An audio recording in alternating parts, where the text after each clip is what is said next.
Xin chào cả nhà, hôm nay chúng ta sẽ cùng nhau bắt đầu một hành trình có lẽ là đáng nhớ nhất trên Vịnh Hạ Long, di sản thiên nhiên thế giới với du thuyền Sea Octopus lộng lẫy. Sea Octopus không chỉ là một du thuyền thông thường mà là một ốc đảo nổi trên biển. Với thiết kế sang trọng, hiện đại, từ những nhà hàng buffet ấm cúng, khu vực sun deck rộng lớn cho đến các cabin nghỉ dưỡng đẳng cấp, Sea Octopus hứa hẹn mang đến một trải nghiệm thượng lưu giữa kỳ quan thiên nhiên.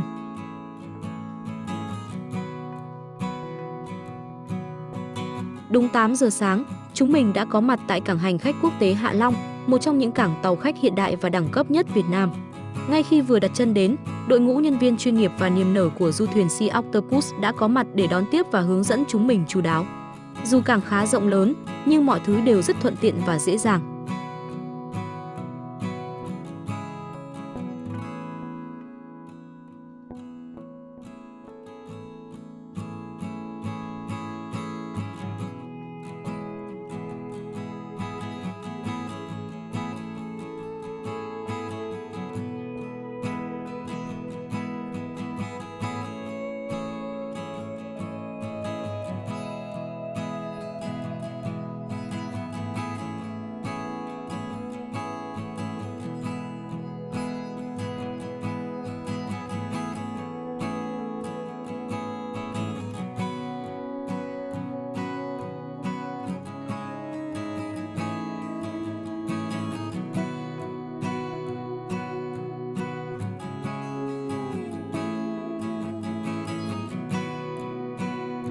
Xe điện đón khách ngay từ cổng cảng, đưa chúng mình lướt nhẹ qua không gian rộng lớn, hiện đại của bến tàu khách quốc tế Hạ Long. Một cách cực kỳ tiện lợi và thoải mái, giúp mọi người có thêm thời gian chiêm ngưỡng khung cảnh trước khi lên tàu.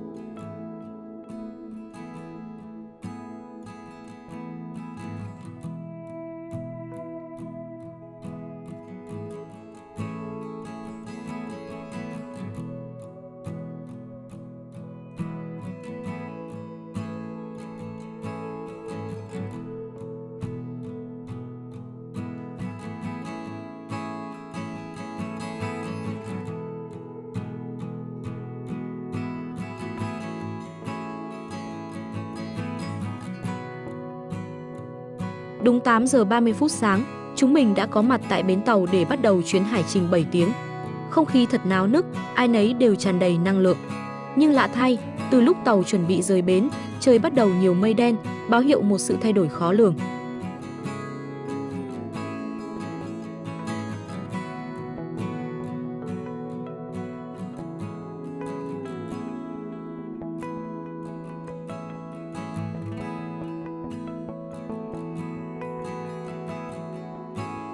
Sea Octopus, một siêu du thuyền 5 sao đẳng cấp, được ví như một ốc đảo nổi giữa lòng di sản thế giới Vịnh Hạ Long.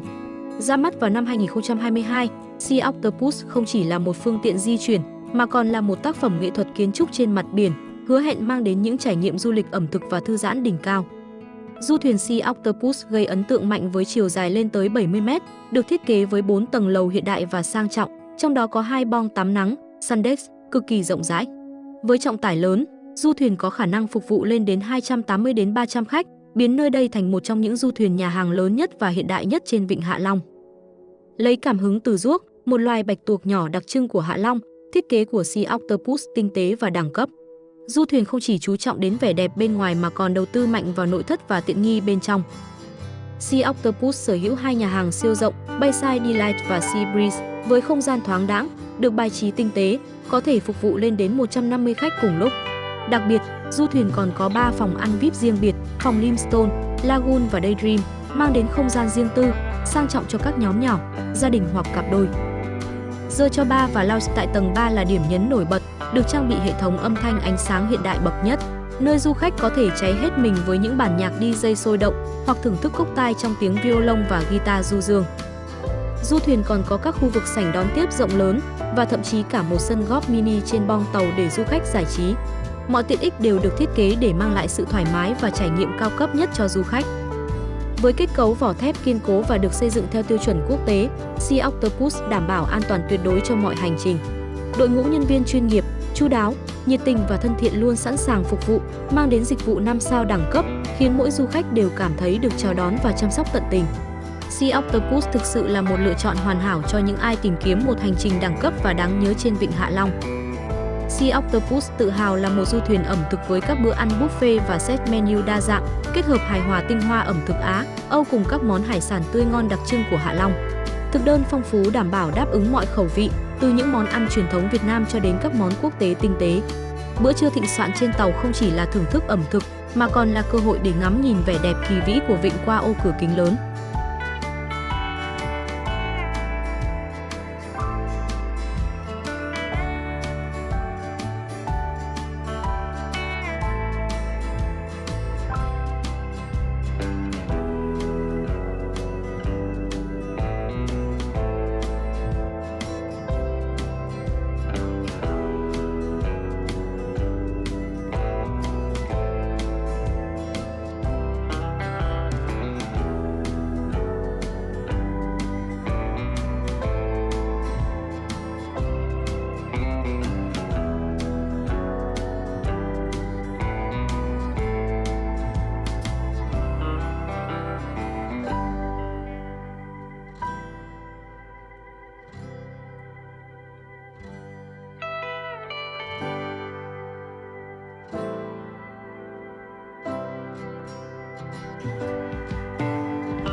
Đúng như dự đoán, chỉ sau hơn nửa tiếng lênh đênh trên vịnh, khoảng 10 giờ, những hạt mưa đầu tiên bắt đầu rơi.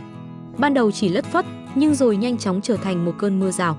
Cứ ngỡ là sẽ thất vọng, nhưng không, mưa đã vẽ nên một bức tranh Hạ Long hoàn toàn khác biệt. Những hòn đảo đá vôi hùng vĩ như được bao phủ bởi một tấm màn sương mỏng, tạo nên vẻ đẹp huyền ảo, mờ ảo đầy mê hoặc. Mặt nước vịnh không còn xanh biếc rực rỡ dưới nắng, mà chuyển mình thành một gam màu xám bạc, phẳng lặng và trầm mặc. Tiếng mưa rơi lộc bộp trên mặt bong, hòa cùng tiếng sóng vỗ nhẹ vào mạn thuyền, tạo nên một bản giao hưởng độc đáo của thiên nhiên.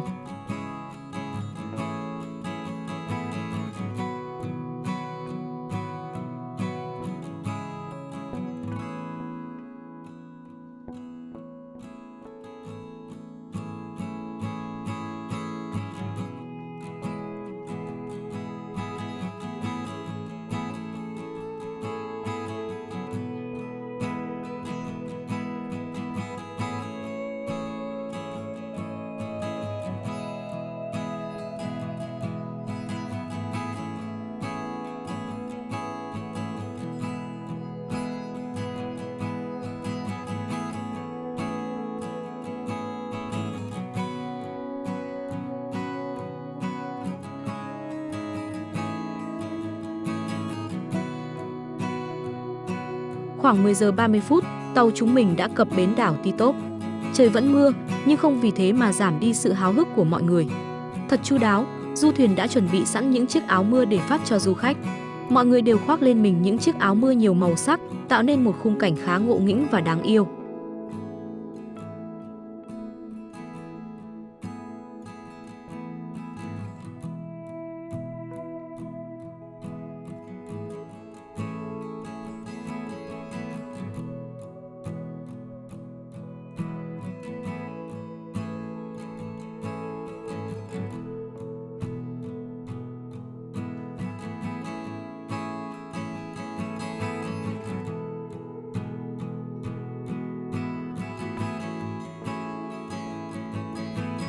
Chúng tôi bắt đầu hành trình leo núi, định lên đỉnh đảo để ngắm toàn cảnh vịnh Hạ Long từ trên cao.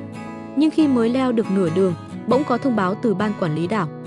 Do mưa gió kèm theo sấm sét, tình hình thời tiết diễn biến phức tạp, để đảm bảo an toàn, du khách được khuyến cáo không tiếp tục lên đỉnh đảo. Vậy là cả đoàn đành quay trở xuống, vừa tiếc nuối, vừa hiểu rằng an toàn vẫn là ưu tiên hàng đầu. Dù không thể lên đến đỉnh, nhưng khoảnh khắc ấy khi đứng giữa thiên nhiên mịt mù mưa khói, biển trời hòa làm một cũng tạo nên một trải nghiệm đáng nhớ. Đáng tiếc là trong hành trình này, chúng mình đã không thể ghé thăm hang Luồn. Thông thường, đây là một điểm đến rất thú vị để chèo kayak hoặc đi thuyền nan qua vòm hang độc đáo để vào một hồ nước yên tĩnh bên trong. Tuy nhiên, do trời mưa trước đó và để đảm bảo an toàn cho du khách, ban quản lý tàu đã quyết định không tổ chức hoạt động này. Dù tiếc nuối, nhưng sự an toàn vẫn là ưu tiên hàng đầu.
Khoảng 11 giờ 15 phút trời bắt đầu tạnh mưa, từng đám mây đen dần tan đi, để lộ bầu trời trong xanh lấp ló.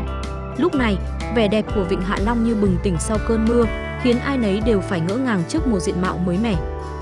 Khi những hạt mưa cuối cùng ngừng rơi, cả vịnh như được gột rửa, khoác lên mình một vẻ đẹp tinh khôi và sống động lạ thường.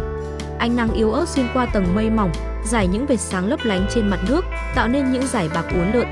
Những hòn đảo đá vôi, vốn trầm mặc trong màn mưa, giờ đây hiện rõ nét hơn, với những vách đá sừng sững, lớp thảm thực vật xanh mướt như được tưới tắm trở nên căng tràn sức sống.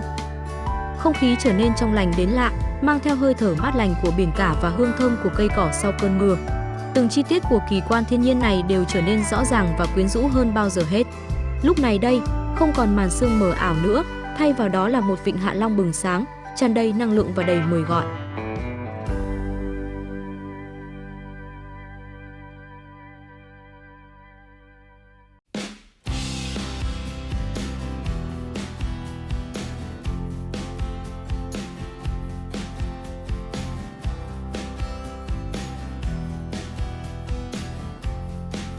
Sau khi trời tạnh mưa, cả đoàn trở lại tàu để chuẩn bị dùng bữa trưa, một trong những trải nghiệm đáng mong chờ nhất trên du thuyền Sea Octopus. Đúng 11 giờ 30 phút, bữa tiệc buffet được dọn ra trong không gian nhà hàng sang trọng trên boong giữa. Không gian mát lạnh, thoang thoảng hương biển, tiếng nhạc du dương và cách bày trí tinh tế khiến bữa ăn như một buổi tiệc nhẹ nhàng giữa vịnh.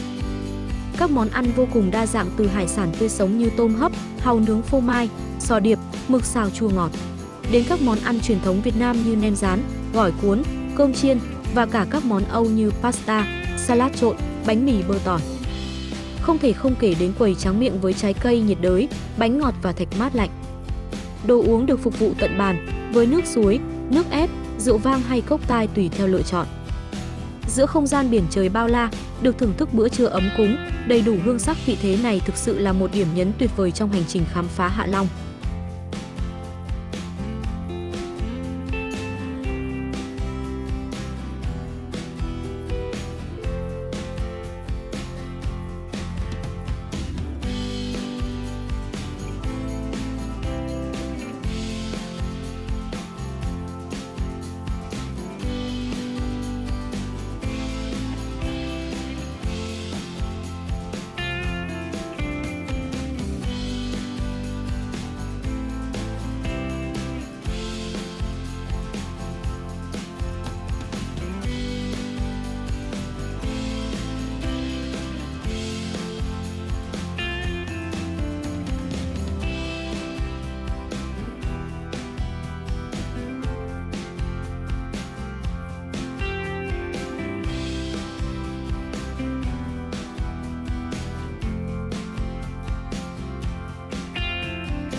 Sau bữa trưa no nê, khoảng 13 giờ 15 phút, điểm đến tiếp theo của chúng mình là hang Sửng Sốt, một trong những hang động lớn và đẹp nhất Vịnh Hạ Long. Từng bước chân vào hang, chúng mình không khỏi ngỡ ngàng trước vẻ đẹp kỳ vĩ của những khối thạch nhũ, măng đá được hình thành qua hàng triệu năm. Ánh sáng nhân tạo được bố trí khéo léo càng làm tăng thêm vẻ lung linh, huyền ảo cho không gian bên trong hang.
Sau những trải nghiệm đáng nhớ trên vịnh, điểm đến tiếp theo của chúng ta là hang Sửng Sốt, một kiệt tác của tạo hóa, xứng đáng với tên gọi mà nó được ban tặng. Nằm trên đảo Bồ Hòn, thuộc khu vực trung tâm của di sản thế giới Vịnh Hạ Long, hang Sửng Sốt không chỉ là hang động rộng lớn và đẹp bậc nhất mà còn là một trong những hang động thu hút đông đảo du khách nhất.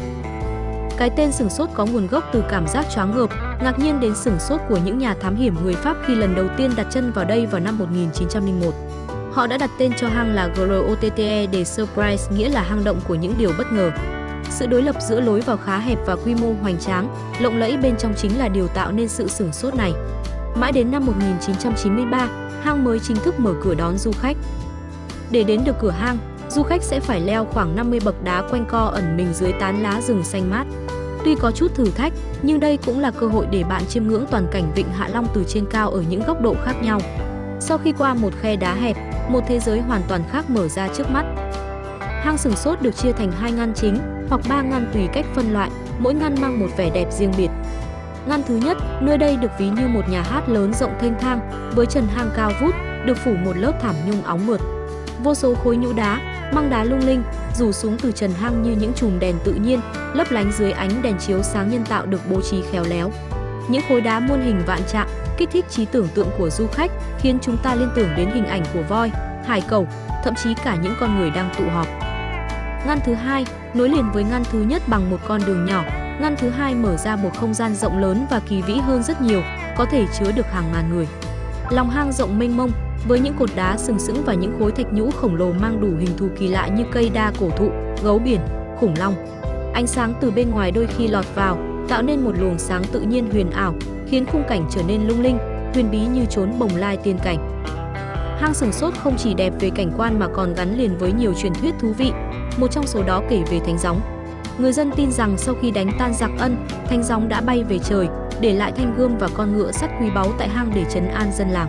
Những ao hồ nhỏ trong hang được cho là dấu chân ngựa sắt của Thánh Gióng, và những khối đá hình voi, ngựa, gươm giáo được cho là di vật còn sót lại từ trận chiến. Với vẻ đẹp độc đáo và quy mô ấn tượng, vào năm 2012, hang Sửng Sốt đã vinh dự lọt vào top 10 hang động đẹp nhất thế giới do Hiệp hội các văn phòng và môi giới du lịch séc bình chọn. Điều này càng khẳng định giá trị và sức hấp dẫn của kỳ quan này. Đến đây, du khách sẽ thực sự sửng sốt trước sự sáng tạo không ngừng của tạo hóa.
Khoảng 14 giờ, sau khi khám phá hang sửng sốt, du thuyền Sea Octopus bắt đầu hành trình trở về bến.